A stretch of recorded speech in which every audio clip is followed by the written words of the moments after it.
But tonight, what we're going to talk about is developing a real estate niche. I think this is very appropriate because the two people that we have on tonight actually are, I believe, new real estate agents. I know that Daniela is new, and Miss Jamie, I know that she hasn't joined our firm yet, but she's here checking us out. I'm not sure if you're actually licensed yet or if you're just looking for a firm. But I do want to welcome you tonight. It's good to have you here. And what we're training on tonight, what we usually do is go by a curriculum for training, or we have guests come on, uh, which are like third party individuals for real estate transactions. So home inspectors, lenders, insurance agents, you name it, builders, those type of things. We'll have them come on and join. Um, and tell us about the services that they provide. But tonight, lucky for everyone, we're going to be doing some actual training tonight. So, Jeremy, yes, sir. will you allow Miss Jamie to introduce herself, tell a little bit about herself? Sure. Yeah, Miss Jamie, if you are comfortable, please. Hi, Hello. Hey.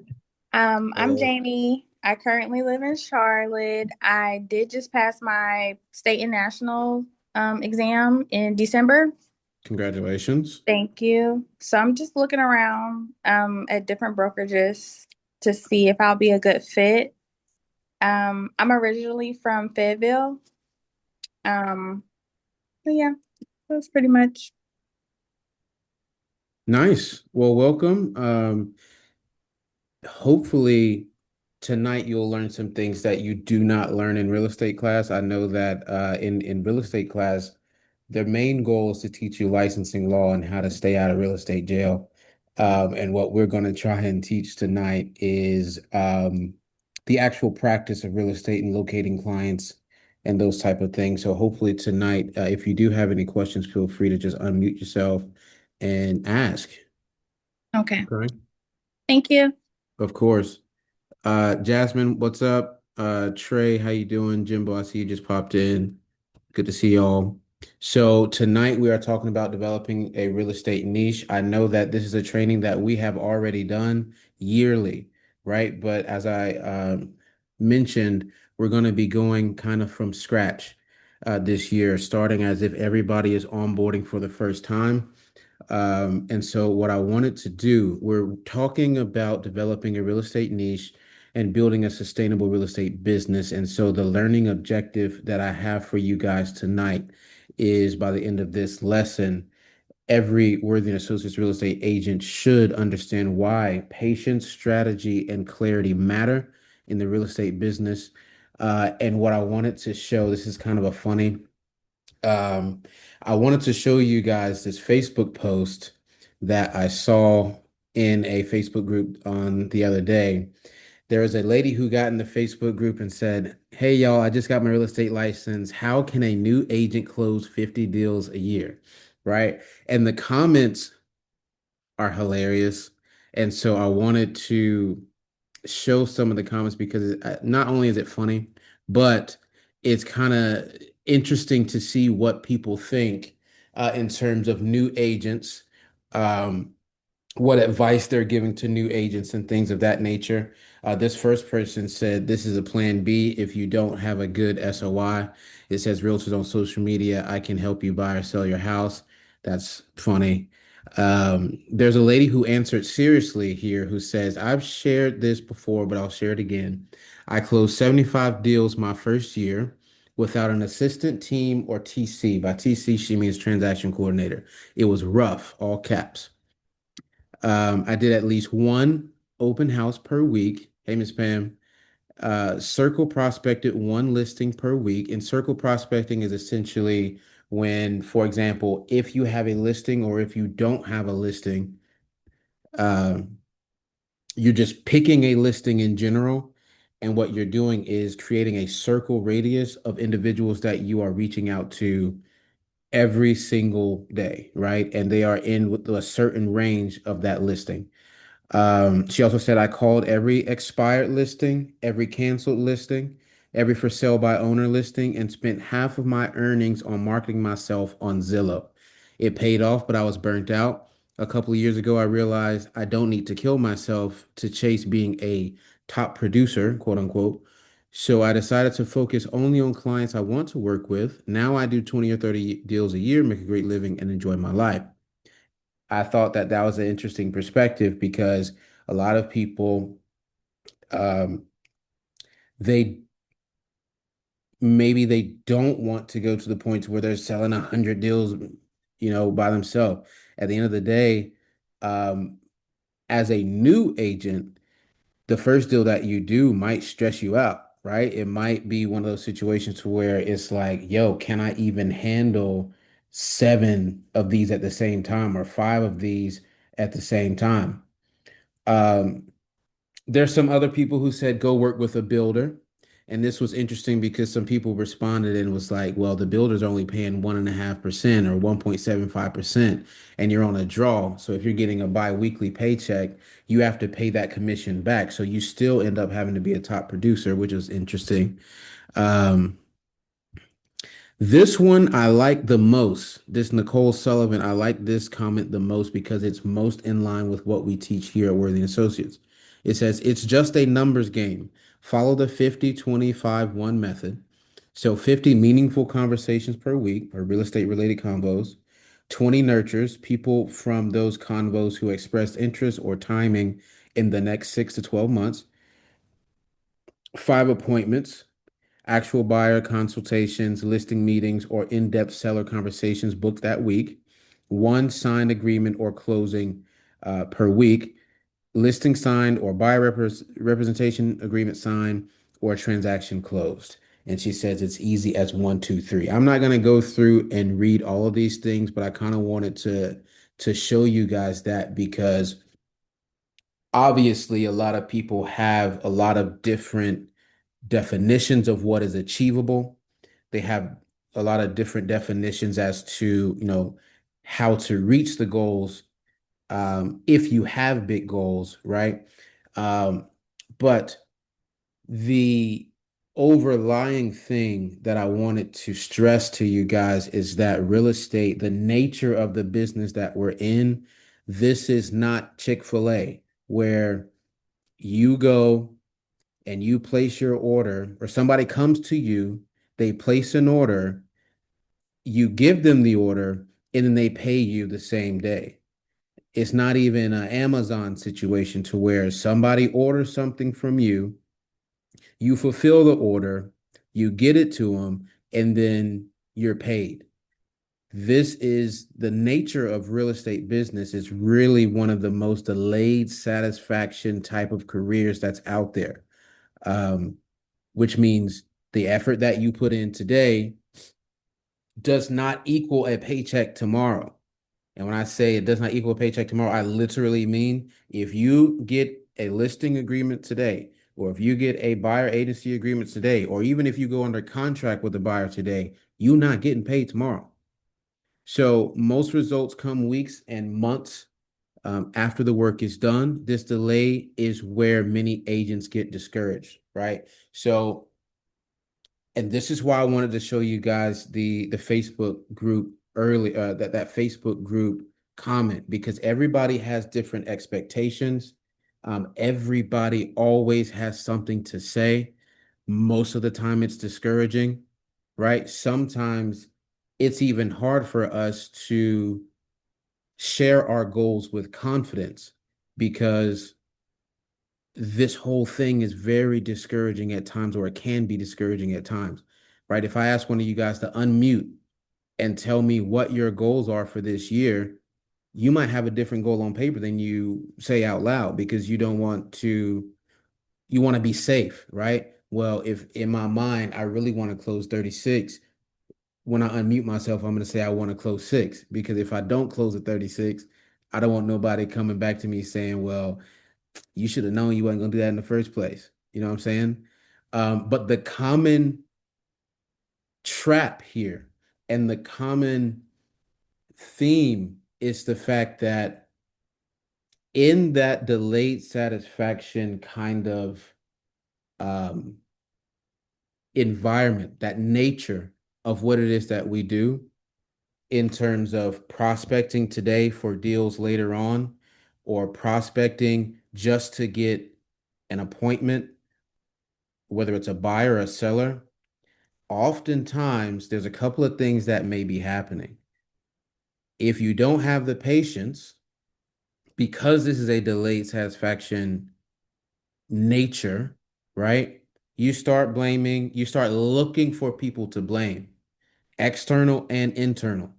You're either going to blame yourself, which if you're going to blame somebody, that actually might be the first that might be the good thing. Conviction sometimes brings about motion, but most of the time it's in our human nature to start blaming other people or the market or interest rates or your brokerage. We get that a lot, right? Or blaming the leads, or questioning your ability or your temperament or your personality, right? The major takeaway here is that consistency beats motivation, it beats skill, it beats experience, everything.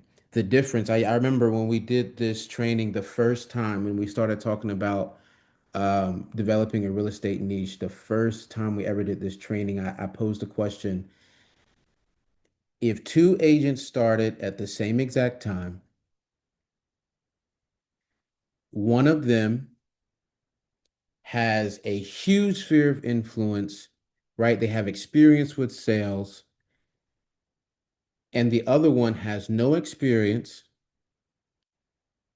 a small sphere of influence. If they both start at the same exact time,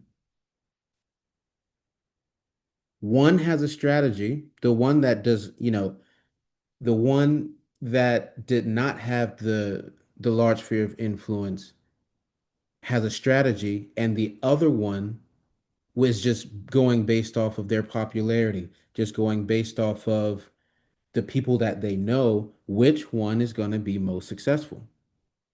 And the answer is the one that is most consistent with the strategy that they have, the one that has the strategy.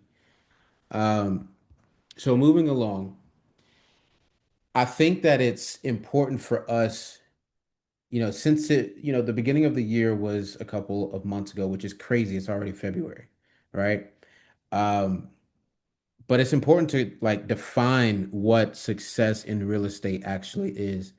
And I think the safe way to kind of define success in real estate is your ability to meet your own personal goals. Because I mean, at the end of the day, we have full-time agents on this call, we have part-time agents on this call, and the main difference is some of you have outside jobs and some of you do not have outside jobs, and this is what you're doing to put food on your table, right?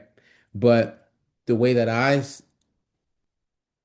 value success, or the way that I define success, is yes, actually meeting your goals. Whatever the goal is that you set,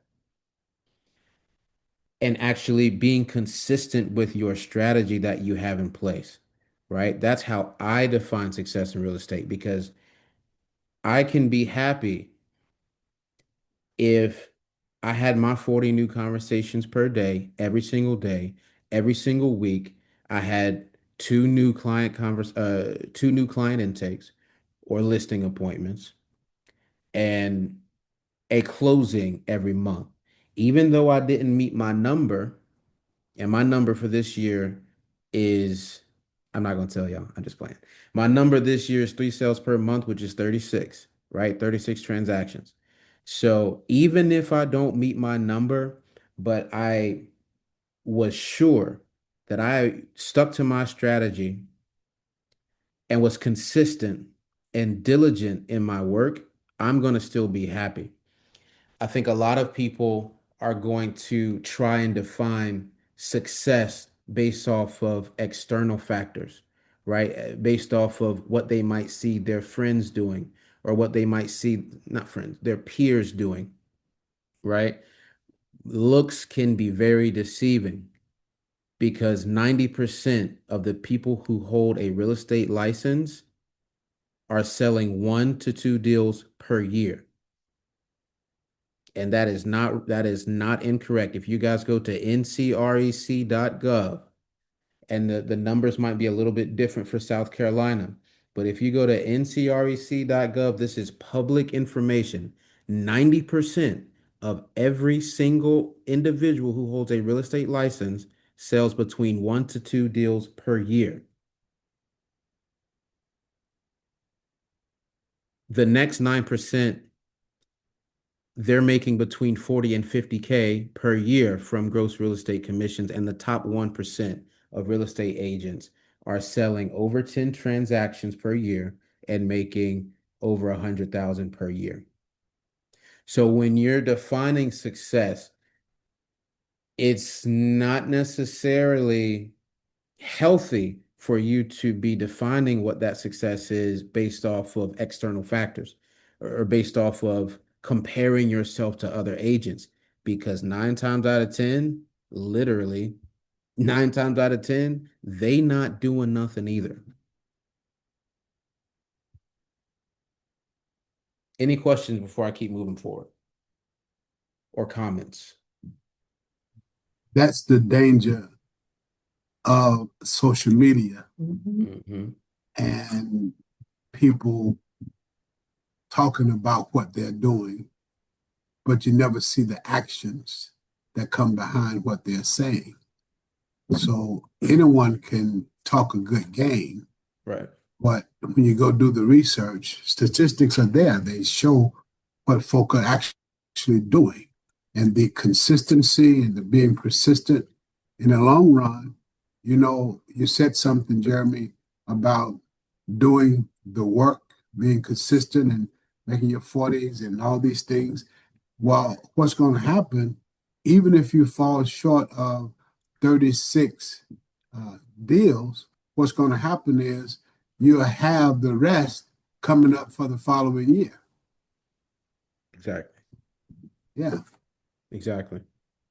It's about building up that pipeline and that pipeline maturity, which is another training that we do. Like, even if you don't hit that number of transactions, just like you're saying, you're building up a pipeline, which is what is most important. Um, and I would still be, like I said, I would still be very happy if I know that I've been consistent and diligent in meeting my personal goal, then I would consider it a successful year. Um, but I wanted to give a reminder before we start talking about niches, because I'm sure y'all are like, okay, this man is going on tangents right now, talking about goals and talking about work and blah, blah, blah, when we're supposed to be talking about real estate niche, but it's going to all add up, okay? I promise, because we can't talk about niching down until we understand the work that comes before, right? So, speaking on working backwards from our goals. So, when we set goals here at Worthy Associates, hey, Miss Janice, how you doing? When we set goals at Worthy and Associates, we like to work backwards. Like that person in the comment section on Facebook said, it is a numbers game. So if you have in mind a number of transactions that you want, and most of the times, if we're being honest, and we always get the lesson, hey, don't work for money.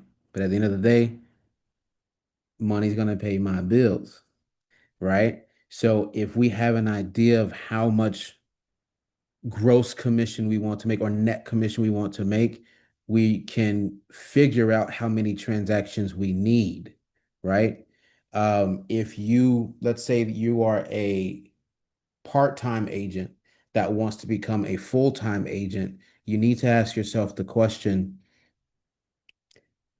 how much money is it going to take, right? For me to live, for me to have my lights on, for me to have food for myself and my family or the people that I'm responsible for.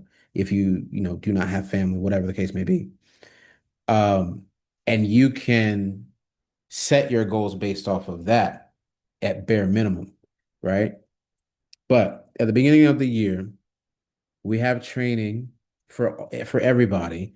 And we train you guys to work backwards from your goal, right? Giving what you should be doing on a monthly basis based off of your yearly goal, a weekly basis based off of your yearly goal, and a daily basis based off of your yearly goal. And these are the non-negotiables that we're giving you, right? This is what should be happening in order for you to reach your goal.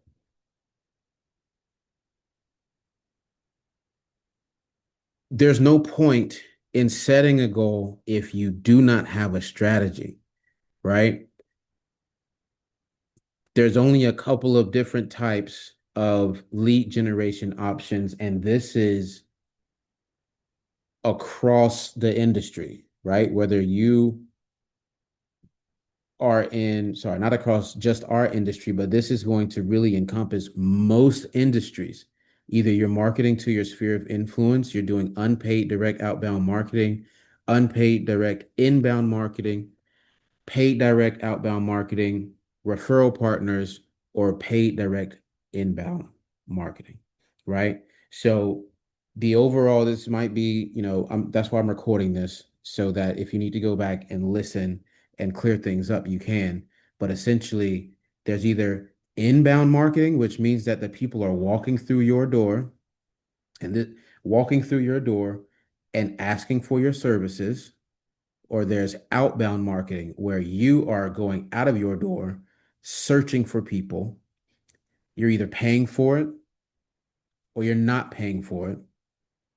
Then you have the referral option and you have your sphere of influence, right? These are the lead generation parts that add up to the strategy that you have to have. So the question becomes, what is all needed for a strategy? Well, number one, you have to have those lead generation options picked out. Which ones are you going to be doing? Right? But I have a list of 6 things here. So your goals have to be set, of course. You have to have a client profile identified, right? So who are you looking for? You need to understand the buyer personas or understand the people that you're looking for.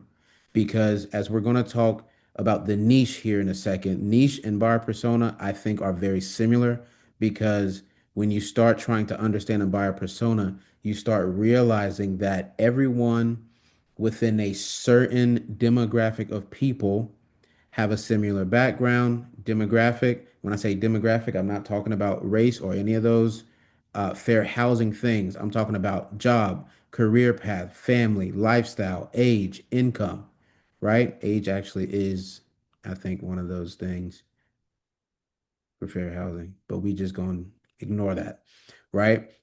They have identifiers. They have real quotes, things that they say, goals, challenges, right? They have um, the same needs.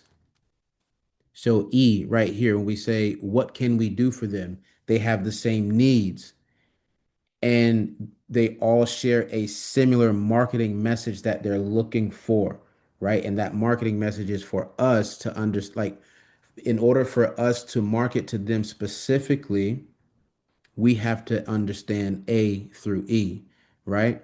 Another thing that we need in order for us to truly say that we have a real estate strategy are the lead sources, the ones that we just talked about. The lead sources are generation strategies, whether it's going to be inbound, outbound, referral partners, or a mixture of 3 of those. I always suggest that you have a mixture of 3 of those things, right? You need a schedule.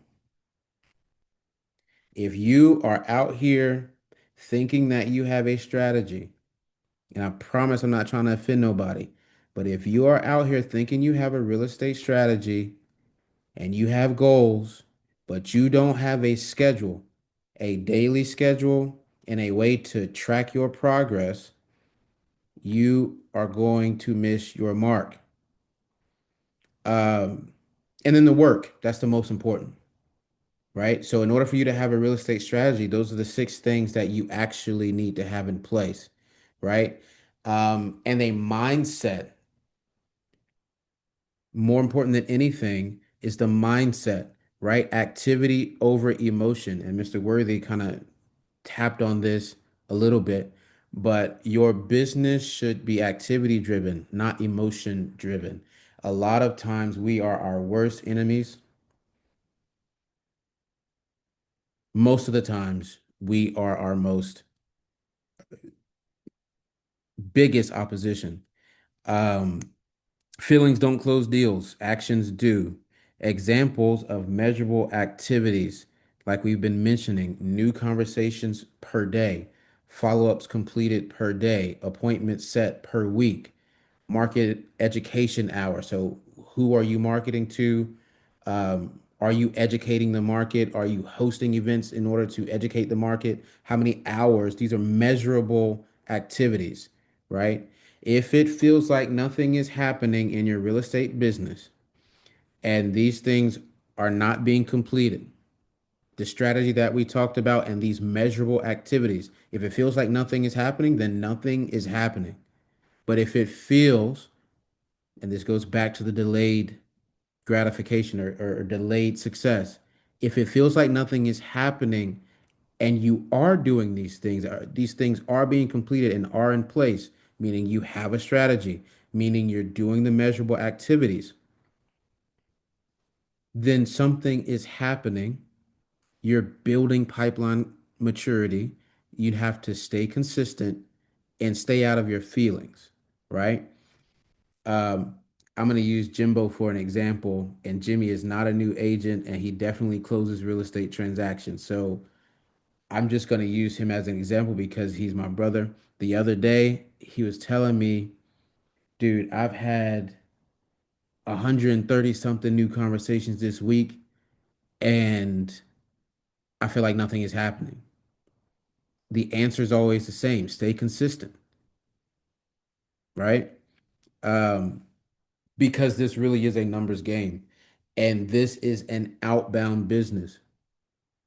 Like I said, we don't have the the privilege or the advantage of this industry being one to where soon as you get your real estate license, people are going to start calling you saying, "Hey, you're the only real estate agent I know. Can you sell me a house?" It's just not going to happen because they mama probably a realtor, they cousin them probably a realtor, the lady they always see at Starbucks is definitely a realtor. Their best friend is a realtor. So you're not the only realtor that they know. So I mean, that's such a huge misconception that, like, okay, as soon as I get my license, people are going to be beating down my door. That's not the case. This is an outbound business. So if you're going to be doing marketing, it needs to be outbound marketing, right? Um, So finally getting to the niche conversation. And I'm going to try to get you guys involved here um, after this slide. So having the niche conversation is a little bit different for beginners and people who are experienced. Um, and to kind of define experience, because I don't want anybody to get the wrong idea. To kind of define it, I mean, if you have closed a handful of real estate transactions and you now understand, you know, what you're good at, what you actually like, right? For beginners, in order to kind of help you find a niche, I think that it's important to cast a very wide net, right? Um, in the beginning, because you might be limiting yourself or you might be signing yourself up for something that you may not even like. Like, uh, I know. For example, if I was a agent, like for example, Miss Jamie, who's on this call today, she just got licensed in December. And let's just say she says, I want to work with nurses or people in the medical profession. That's good, but and she should market to those people. All I'm saying is that maybe she should be cat since she's brand new, hasn't had her icebreaker yet, hasn't, you know, done a real estate transaction yet. I think she should be casting a wide net early on. Because in the beginning, I think that you should be focused on gaining experience, exposure, and discovery. What do you like? What are you good at? Because whether you like it or not, what you're good at is actually more important, right? Because the client experience is what's going to bring you referrals, which is the easiest out of those six lead generation strategies that we talk about, referrals. What transactions do you handle best? And you can't do that unless you are actually in a transaction, unless you're finding the transactions. For experienced agents, the people who have closed a handful of transactions, do you know? And I think that in order for you to niche down, the experienced agents should be asking themselves this question. Do you know the niche that you're actually pursuing? If the five real estate transactions that you've closed have all been with first-time home buyers who are, they work in tech or banking, but you want your niche, you're like, okay, I'm ready to niche down and I want to start working with investors. You don't know anything. You haven't done any transactions with investors. You haven't looked at fix and flip properties. You've never done ARV for rehabs. You've never even spoken to a contractor before, right? A strong niche is going to have specific problems that you specifically can solve. You only can solve them because of your network, your skills, right? A strong niche is also going to have language that you speak confidently. If an investor calls you and you want your niche to be working with investors, or I used that example already. If you want to work with luxury clients, right? Quote unquote, that's a fun one. Uh, and you don't speak their language, you don't know what type of uh, range goes into a gourmet kitchen. You don't know what type of countertops, brands that are considered luxury, flooring that's considered luxury, small details in the property that are considered luxury. When you have that conversation with your luxury lead client, they're going to see right through you and say, oh no, you're not it. You're not the one, right? So you have to be able to speak the language with confidence.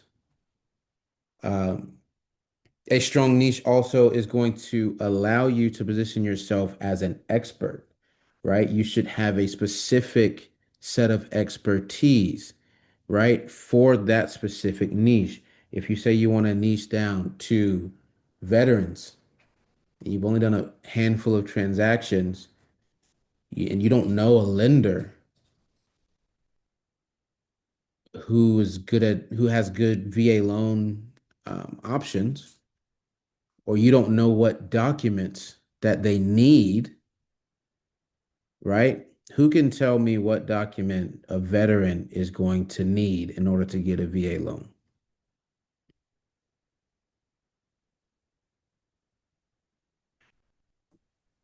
You can unmute yourself and tell me.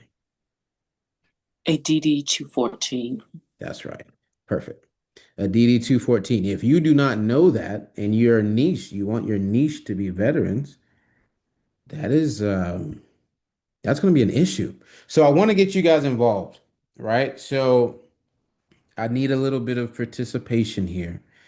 Um, I have some niches that a lot of people always talk about, right? Listed here. So luxury niche, Investors are a niche. For sale by owners, FSBO, that's a niche. Buyers, just in general, first-time home buyers, sellers, relocations, and veterans. I have them listed here. And I have some specific questions for each one of these. And I want to just hear your thoughts um, on them specifically. So the first one that I have here is the luxury niche. How do you guys define luxury in our market?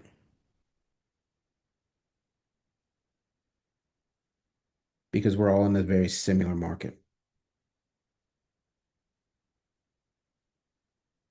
Don't be shy because I will call on you. Over Price. 850 mil. Over 1.5. 850,000. Okay. Is that what you say? I said over 850,000. Over 850. Okay, cool. Appreciate that. And I'm gonna ask you a follow-up question here in a second. I see somebody else is unmuted though. How do you define luxury in our market?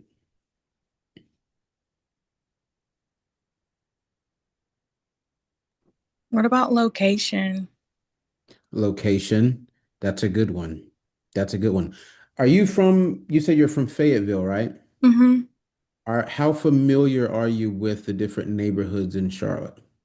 Um, I'm not really familiar with a lot. I still use my GPS. Okay. Same.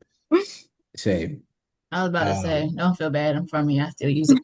yeah. Um, I'm sorry, I missed the beginning of the meeting. Hi, Jamie. Hey, Are you here in Charlotte I am. now? Okay. Okay. Get my life together. Um, yeah, I was gonna say price, and then I was gonna say features. hmm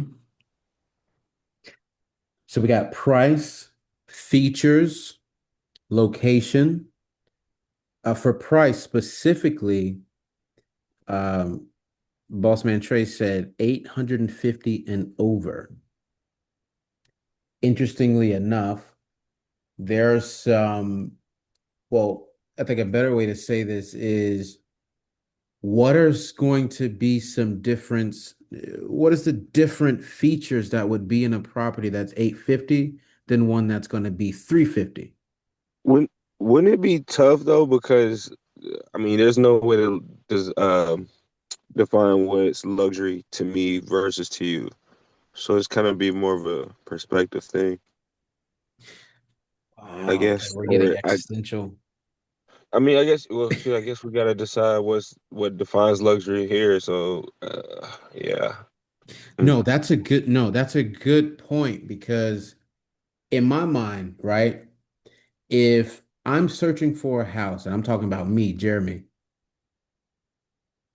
and I'm gonna spend 600,000 for a property, or I'm looking for a luxury property at 850, it better not have no electric cooktop, right?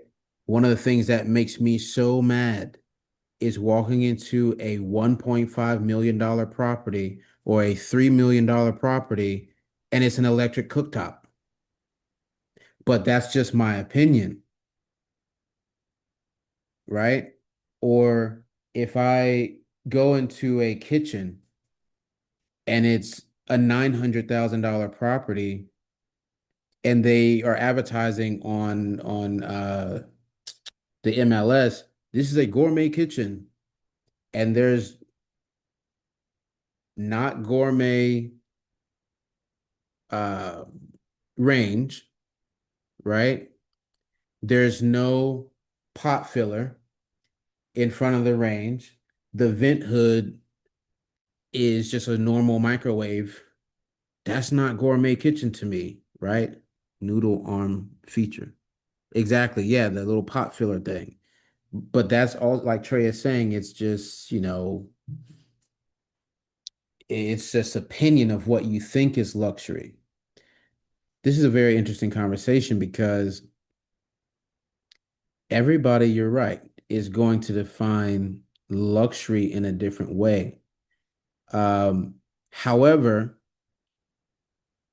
this is the language that I was speaking of that we need to understand how certain people think, right? If you're looking for luxury, luxury has its own tiers as well. The same way as new construction in the 350 to 450 range is going to have its own different tiers of quality, right?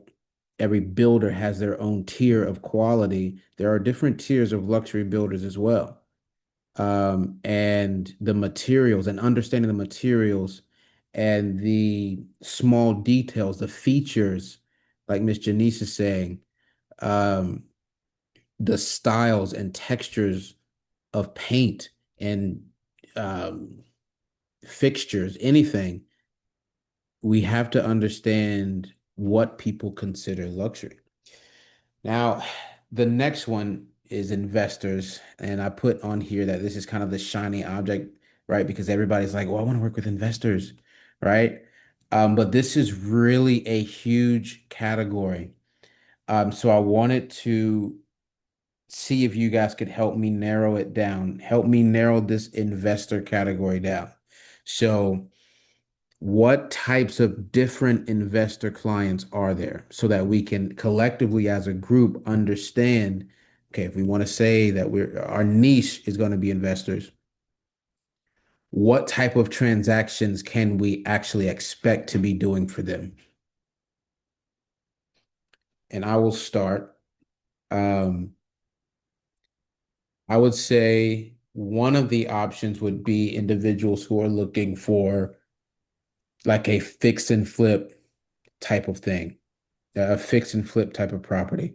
Someone who's looking to purchase a property for $200,000. Can you help me? I can. So someone's looking to purchase a property for $180,000 or $200,000. They're looking to create value or equity into the property and then sell it for profit. And what goes into being able to successfully serve that client is understanding the market, right? Understanding the market at the base level of where you need to come into the property and the after repair value once it's time to go out of the property. That's just one. Can somebody tell me another type of investor transaction that we could come across if investors are our niche? What about short-term rentals, like people who want to do Airbnbs? That's right. Um, Now, who was that? That was Jamie. Yes. Perfect. I appreciate your participation. So, short-term rentals, people who are looking for short-term rentals. Now, what are some of the things that you think, and I know you just got your license, what are some of the things that you think you need to know, right? And be very skilled at in order to successfully serve someone looking for a short-term rental? Somebody in the chat said, that's a beast. That is correct. And I'll help you answer that. I don't Oh, I see you. understand I the see you came question, off. Jeremy. What do Yes, you mean, ma'am. like HOA? We need to know, Oh you yeah. Mhm. know, if the HOA allows Airbnb. I don't understand the question. What do you mean? Can you ask it in a different way? Well, one of the answer that you just gave is correct. That's one of the things that we need to understand and be well versed in order to serve a client looking for a short-term rental. Hmm. My question is, what are the things we need to be well versed on in order to serve a client who is looking for a short-term rental? What about like certain permit requirements or like parking? Yes, that's a good point. And even to go further on the permit thing, I would go and say we need to understand the local laws. For example, in South Carolina, you have to have a specific permit to even do short-term rental. Miss Worthy, will you unmute yourself and talk about, for example, the laws differences and permit differences that you need in South Carolina versus North Carolina if somebody's going to operate a short-term rental? Yes, I think, hey, everyone, but when it comes to short-term rentals, it sounds really good. Um, Knowing the, definitely the laws of that county, not just the state. Hmm.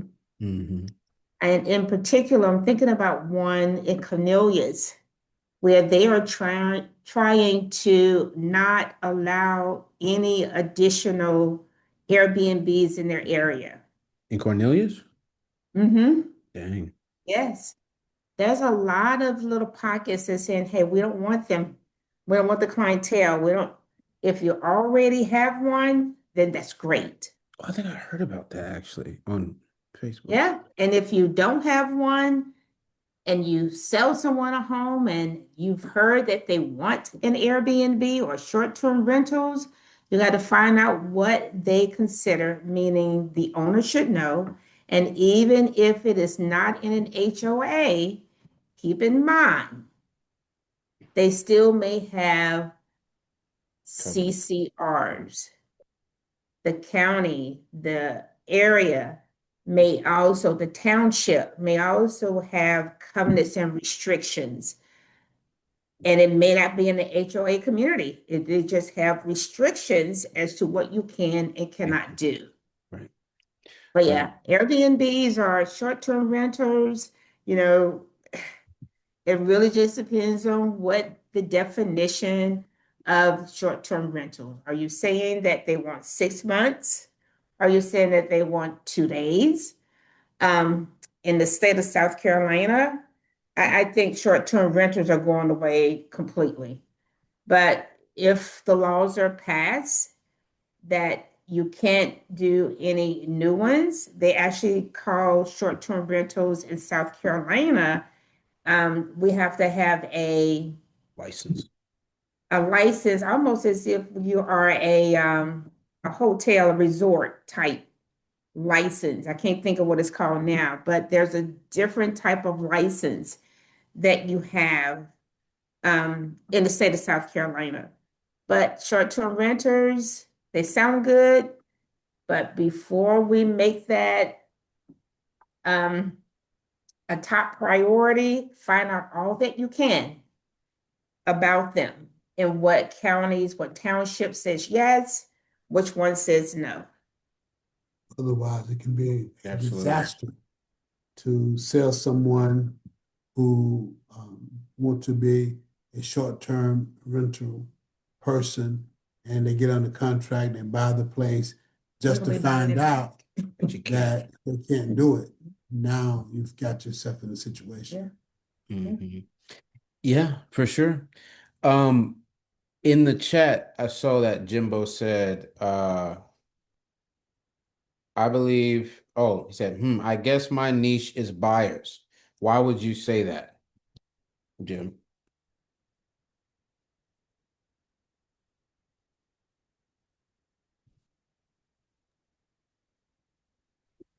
Um, because that's what I focus on, and that's primarily the type of transaction that I've done.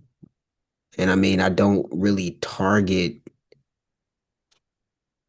anything on this list Mm. except for What do you buyers. think separates you or your process from other people who work with buyers?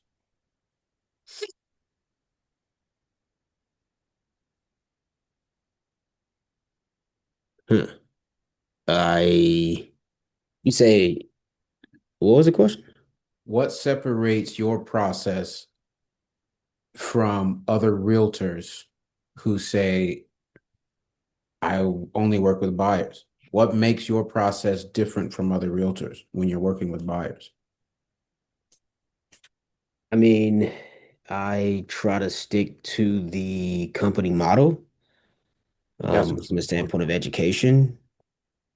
Um, I mean, we had a family friend who I told them I didn't want to represent them in the transaction here in Florence, and for different reasons. But anyways, the agent that they were working with sent them to a lender. Mhm. And, you know, I personally, I don't do that. I will have the client to, provide me with their documents, and we, you know, work out a plan. And anyways, with this particular person, you know, clearly they're still not in a home. Um, and they haven't been contacted by neither their agent nor the lender. Um, and they reached back out by way of Amanda, um, to see if I would work with them. So that's what separates me, from, other people who focus on buyers. I appreciate that. I appreciate that. Yeah. Are you gonna work with them? Uh, I'm undecided. Say yes. I'm undecided. Okay, we'll take that one. Okay. Um, it's almost 9 o'clock. I want to take this opportunity before moving on because we're almost done. Um, do we have questions? Was this helpful? We have comments. Um, any feedback whatsoever? I think my niche is sellers, and that's pretty much um all I wanted to say. Sellers. Sellers, yeah. Yeah, you've been getting a lot of listings lately. Yeah, ever since I kind of changed over to like the listing part, I think it fits me a lot better. I don't mind working with buyers. I even said like I really need to work with buyers so I can practice the worthy way. But right now I'm like loving listings. Okay. Okay, we like that. Any other feedback? What do you guys think your niche is? What do you want it to be? What has it proven itself to be? Whatever boat you're in, whether you're a beginner or not, I just want to hear from you guys.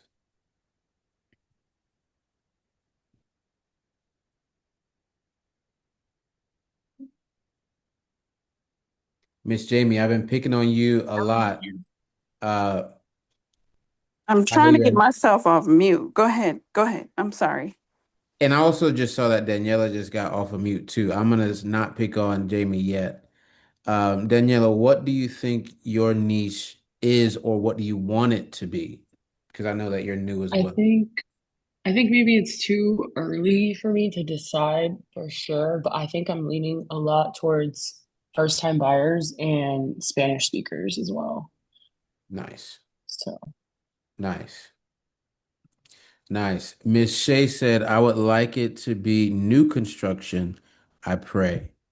Miss Jamie, you just got your license. What would you like your niche to be? Who would you like to work with? Honestly, I don't know.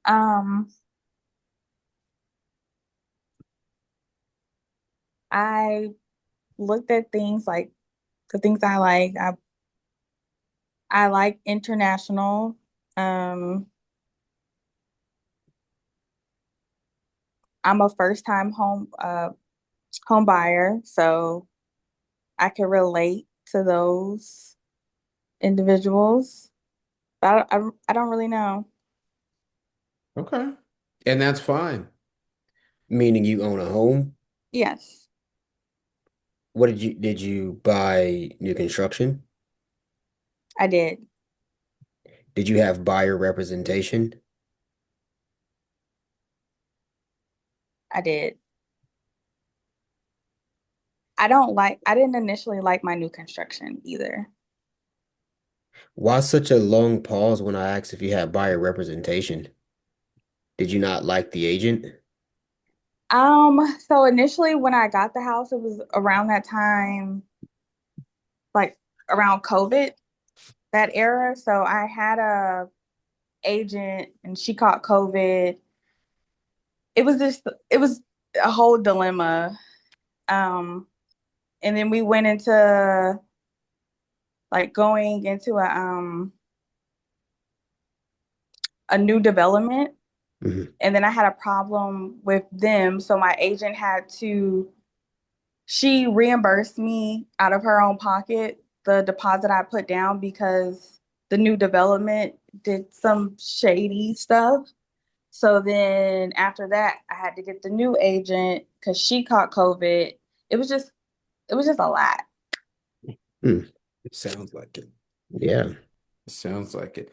I- If you don't mind me asking, why real estate? Why do I want to do real estate? Yeah. Okay, I have two reasons. First, I want to make money so I could take care of my mom. Second, um, I want to kind of help people transition smoothly and not have to deal with what I dealt with, especially being a single female. I feel like I just kind of didn't have any guidance really buying my home. Jamie, this is Cynthia Worthy.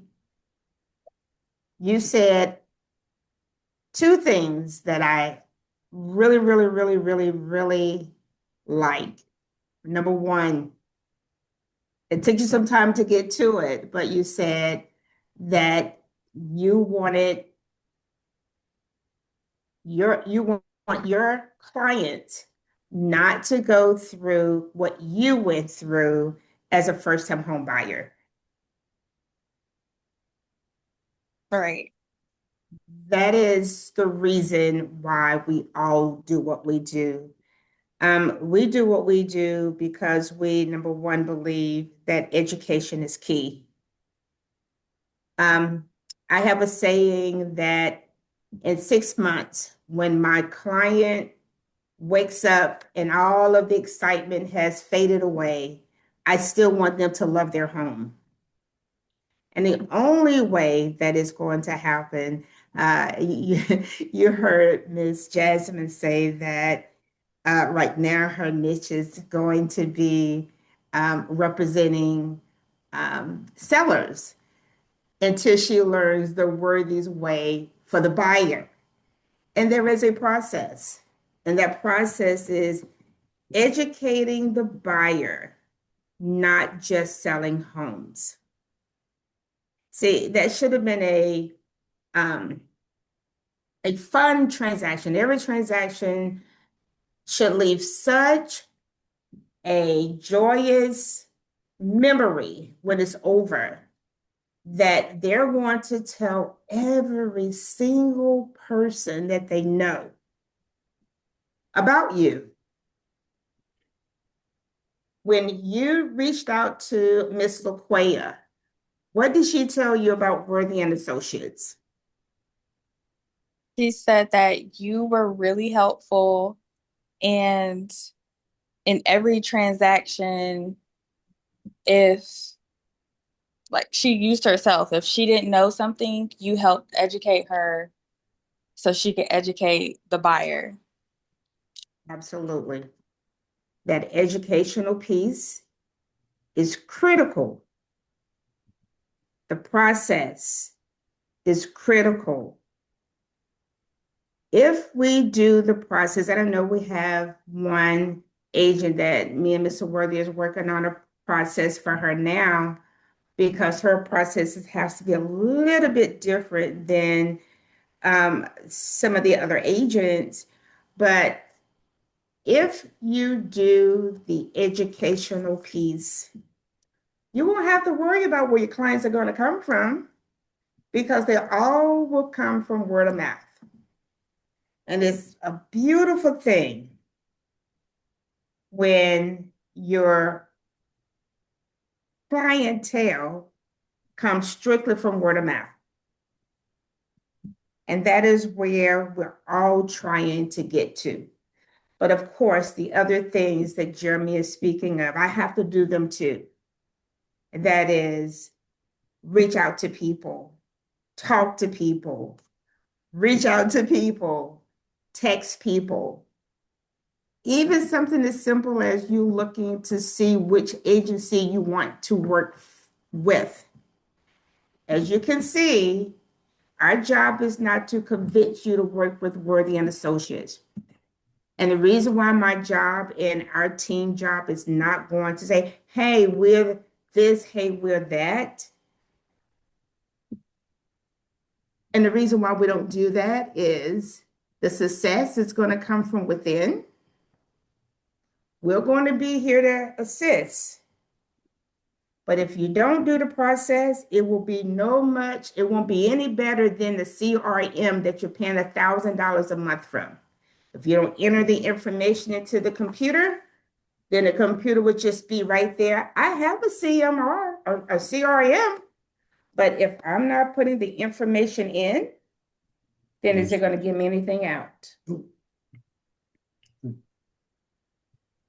Right. Who bumped into three? I bumped into a client in Walmart this weekend, and she called 3 referrals right there There you go. in the middle of the store. Who is that? Who was that? I like the hearts. It's Who was me, that? the unruly one. There you I don't go. know. I don't know how to get out of y'all Zoom account.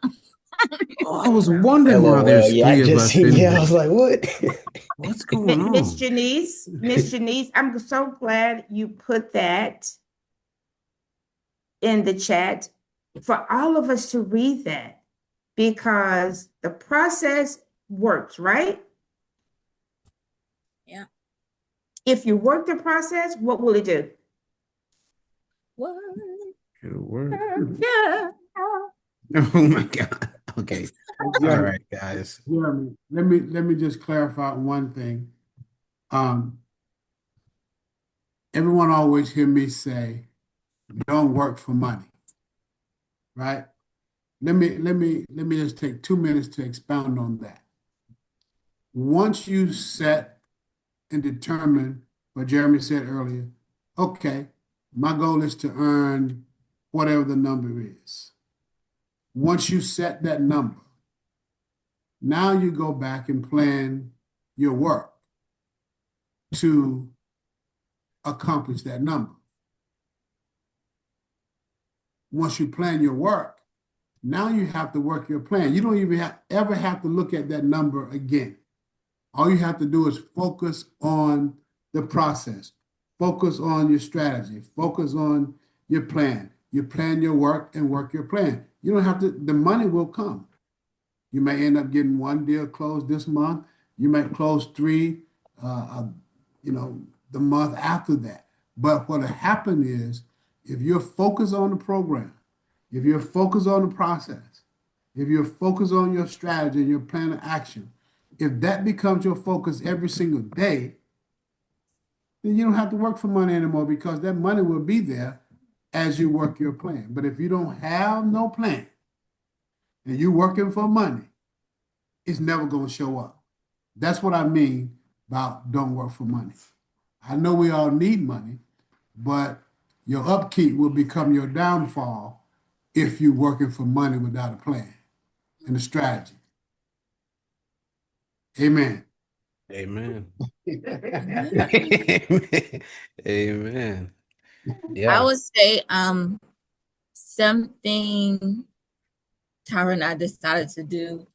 We looked back through everybody that was kind of just in limbo or we talked to, they were ready, but maybe even if they maybe just needed a few more months to save, we connected them with Jonna Nice. so that she could have her eye on them as well. And they seemed to be a little bit more excited when they talk to the lender. So we sent over 9 clients, and Wow. some of them are actually ready. John was out of town this weekend, so I'm hoping we get at least 4 of those pre-approved. But I just decided after I review their information, if they are, 9 out of 10 ready, then I'm at least connecting them with the lender, so they'll have a lender before they start going around clicking all over the place. That's smart. Smart. And it's working your plan. See, if you're just out here trying to find a sale to make $1, it's not going to happen.